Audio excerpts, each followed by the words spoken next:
आदाब नाजरीन, आप देख रहे हैं तहजीब टीवी मुल्क की बात में। मैं आपके साथ मिर्जा साहिल बेग। खबरें शुरू करने से पहले एक नजर सुर्खियों पर। इजराइल फिर आया घुटनों पर इस बार भी, लेकिन हमास ने ठुकराई इजराइल की डील। कहा जब तक कत्लेआम नहीं रुकेगा तब तक कोई डील नहीं। नीतीश और नायडू ने दिया एनडीए के साथ। एनडीए की मीटिंग में शामिल होने दिल्ली पहुंचे दोनों। मुस्लिम उम्मीदवारों की शानदार कारकर्दगी। लोकसभा इंतखाबात में 23 मुस्लिम उम्मीदवार जीते। मोदी की क़यादत में हुई आखिरी बैठक। मोदी ने पीएम पद से दिया इस्तीफा। दिल्ली में एनडीए और इंडिया गठबंधन की बैठक। सरकार बनाने को लेकर हुआ तबादला ख्याल। ममता की मगरबी बंगाल में शानदार जीत। कहा इंडिया गठबंधन ने बीजेपी की कमर तोड़ दी। 240 सीट जीतकर भी बीजेपी नाखुश। अमेठी से ईरानी की हार का लगा बड़ा झटका। मायावती का नया बयान हुआ जारी। मुस्लिम समाज को लेकर दिया बड़ा बयान। फिलिस्तीनी तंजीम हमास के सीनियर अहलकारों ने अपनी बात सामने रखी और बताया कि वो इजराइल जंगबंदी तजवीज़ पर दस्तखत नहीं करना चाहता।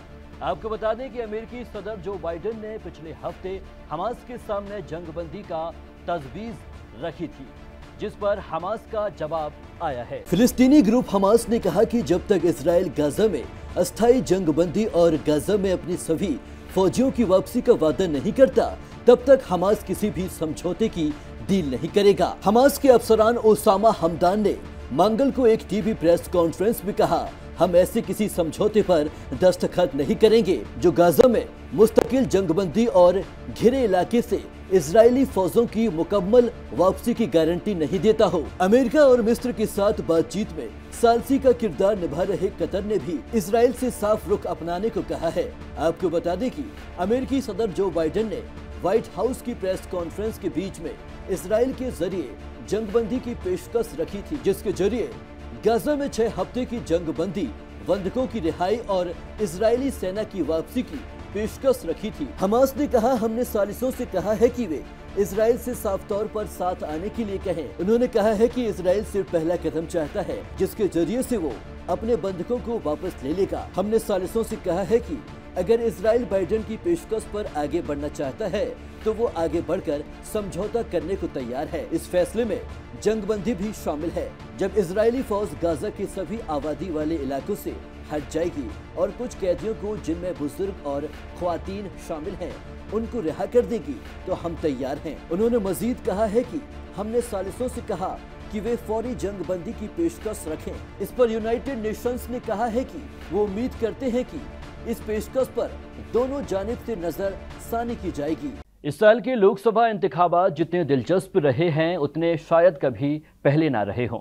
आज की सबसे बड़ी और सुर्खियों में रहने वाली खबर थी नीतीश और चंद्रबाबू नायडू की, लेकिन उससे पहले मीटिंग के लिए दिल्ली रवाना हुए नीतीश कुमार, जो की तस्वीरें सामने आई, उसने इंटरनेट पर खलबली मचा दी। हुकूमत साजी के सिलसिले में आज दिल्ली में नरेंद्र मोदी की रिहाइश गाह पर एनडीए की बैठक हुई, जिसमें सभी लीडरान ने शिरकत की। इस मीटिंग में हैरानकुन बात यह रही कि इस बार नीतीश कुमार ने बगैर पलटी खाए एनडीए को ही अपना समर्थन दिया। दरअसल दिल्ली में हुए एनडीए और इंडिया इतिहाद की बैठक में शामिल होने आए नीतीश कुमार और तेजस्वी यादव की एक वीडियो खूब वायरल हुई। हुआ यूं कि वो दोनों एक साथ एक ही प्लेन में सफर कर दिल्ली पहुंचे। हालांकि दोनों को अलग अलग पार्टियों की बैठक में बैठना था। इसी को लेकर इंटरनेट और सियासी लीडरान में ये खलबली मची रही कि आखिरकार नीतीश और तेजस्वी में गठबंधन या सरकार बनने को लेकर भी कुछ बातें हुई या नहीं, और अब नीतीश किसको अपना समर्थन देंगे। लोकसभा इंतखाबात के नतीजों के ऐलान के बाद नीतीश कुमार और टीडीपी के चंद्रबाबू नायडू पर सबकी नजरें थी। आज दिल्ली में एनडीए और इंडिया इतिहाद की हुई मीटिंग में पहले टीडीए के सरबराह चंद्रबाबू नायडू ने मीडिया से बात करते हुए एक साफ कर दिया है कि वो किस पार्टी को अपनी हिमायत देने वाले हैं। आपको बता दें कि मीडिया के सवालों का जवाब देते हुए नायडू ने ये साफ जाहिर कर दिया था कि वो एनडीए को अपनी हिमायत देंगे।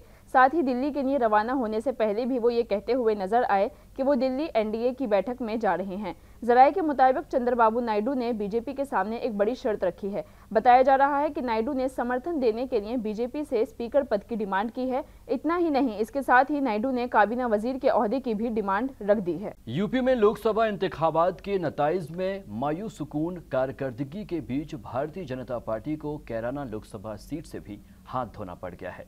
यहां पर समाजवादी पार्टी उम्मीदवार इकरा हसन ने बीजेपी के प्रदीप चौधरी को भारी वोटों से हराकर जीत हासिल की है। कैराना लोकसभा में दो खानदानों के बीच की पुरानी जंग में इकरा की जीत से खुशी का माहौल बना हुआ है। दरअसल तृणमूल कांग्रेस की सरबराह और वजीर आला ममता बनर्जी ने लोकसभा इंतखाबात के नताइज पर रद्द-ए-अमल देते हुए कहा कि वजीर आजम नरेंद्र मोदी को इस्तीफा दे देना चाहिए। ममता बनर्जी ने दावा किया कि हिंदुस्तान के लोगों, खासकर मगरबी बंगाल के लोगों ने बीजेपी की कमर तोड़ दी है। उन्होंने मजीद कहा कि एनडीए अब हार चुकी है। कुछ दूसरी पार्टियां अब भी बीजेपी की हिमायत करने पर गौर कर रही हैं, लेकिन मैं उनसे दरख्वास्त करूंगी कि वो ऐसा ना करें। मेरे ख्याल में मोदी का जादू खत्म हो गया है और उन्हें अब इस्तीफा दे देना चाहिए। आपको बता दें कि ममता बनर्जी के मुताबिक अगर बीजेपी को अपने इत्तेहादियों की मदद के बगैर अक्सरियत मिल जाती तो मुल्क खतरे में पड़ सकता था।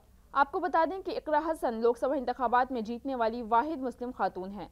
वोटिंग की गिनती के शुरुआती रुझानों से ही इकरा हसन बीजेपी उम्मीदवार प्रदीप चौधरी पर भारी पड़ती नजर आई।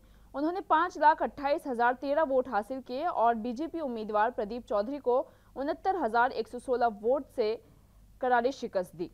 जीत के बाद इकरा हसन अपने भाई नाहिद हसन के साथ शामली के नवीन मंडी काउंटिंग सेंटर पहुंची, जहां पर डीएम शामली रविंद्र सिंह से उन्होंने जीत का सर्टिफिकेट हासिल किया। आपको बताते चलें कि ये दो परिवारों की जंग काफी अरसे से चल रही थी। इससे पहले 2019 के इंतखाबात में बीजेपी उम्मीदवार प्रदीप चौधरी ने इकरा हसन की मां तबस्सुम को इंतखाबात में हराया था, जबकि प्रदीप इससे पहले 2012 के गंगोह विधानसभा इंतखाबात में इकरा हसन के भाई नाहिद हसन को भी शिकस्त दे चुके थे। इकरा हसन ने कैराना लोकसभा सीट पर प्रदीप चौधरी को भारी वोटों के फर्क से हराते हुए अपनी मां और भाई की हार का हिसाब किताब भी चुकता कर लिया है। मुल्क में एक लंबे वक्त तक चले लोकसभा इंतखाबात के नतीजे आ चुके हैं। इस जंग में सभी सियासी पार्टियों ने काबिल तारीफ मुजाहिरा किया। एक जानिब एनडीए ने 291 सीटें जीती, तो वहीं इंडिया गठबंधन 234 पर जाकर रुक गई। लेकिन बीजेपी ज्यादा सीटें पाकर भी नाखुश नजर आई।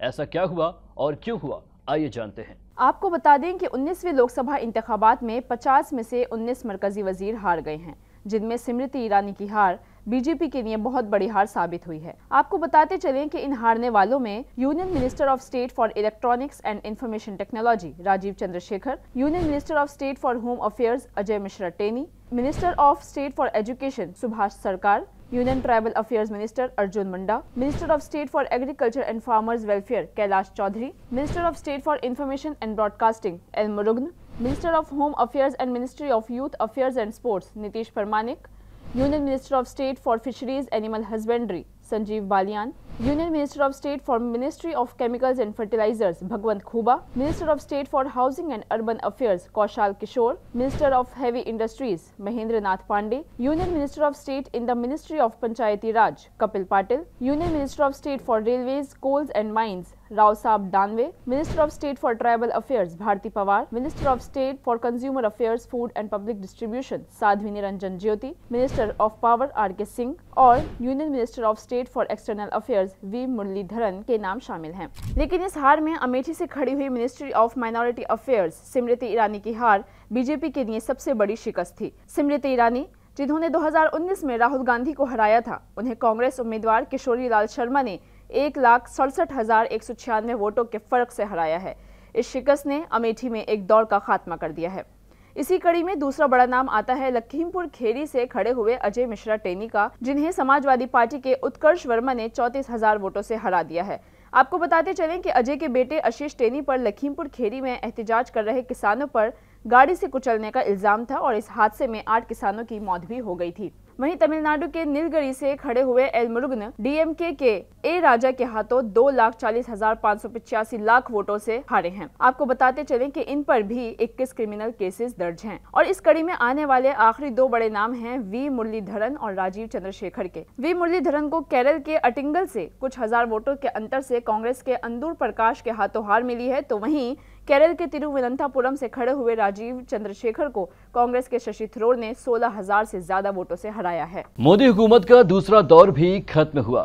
मोदी हुकूमत के दूसरे दौर में काबीना और वुज़रा की काउंसिल की आखिरी मीटिंग आज हुई।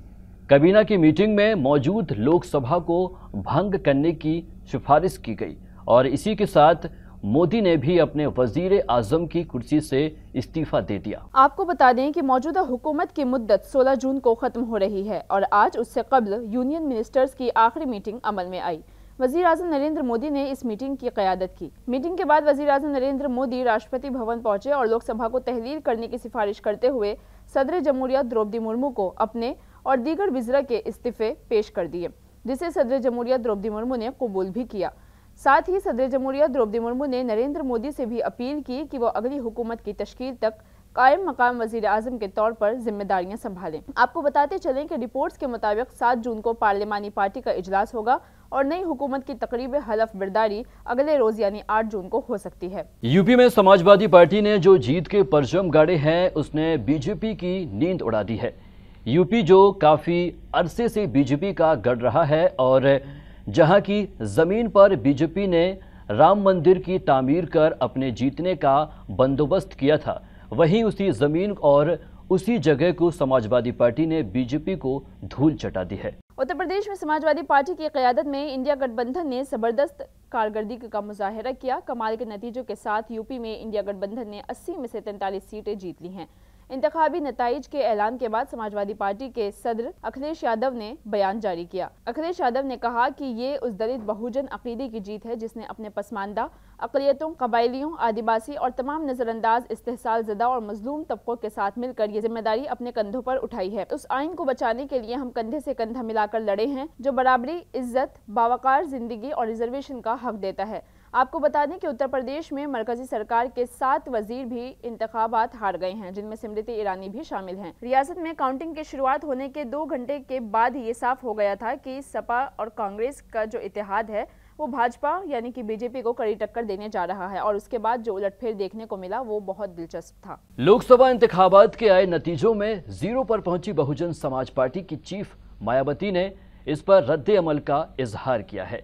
उन्होंने हारने की वजह मुस्लिम समाज को बताते हुए अपने सोशल मीडिया अकाउंट पर एक पोस्ट जारी किया, जिसमें उन्होंने 2 पन्नों का एक बयान जारी किया। आपको बता दें कि बयान में मायावती ने कहा कि मुस्लिम तबका पार्टी का खास हिस्सा रहा है, लेकिन पिछले कई इंतखाबात में और इस बार लोकसभा इंतखाबात में भी मुनासिब नुमाइंदगी देने के बावजूद बीएसपी को ठीक से नहीं समझा जा रहा है। अब ऐसी सूरत हाल में पार्टी की जानिब से उन्हें गौर व खौज के बाद ही इंतखाबात में मौका दिया जाएगा, ताकि इस बार पार्टी को मुस्तकबिल में बहुत ज़्यादा नुकसान न पहुँचे।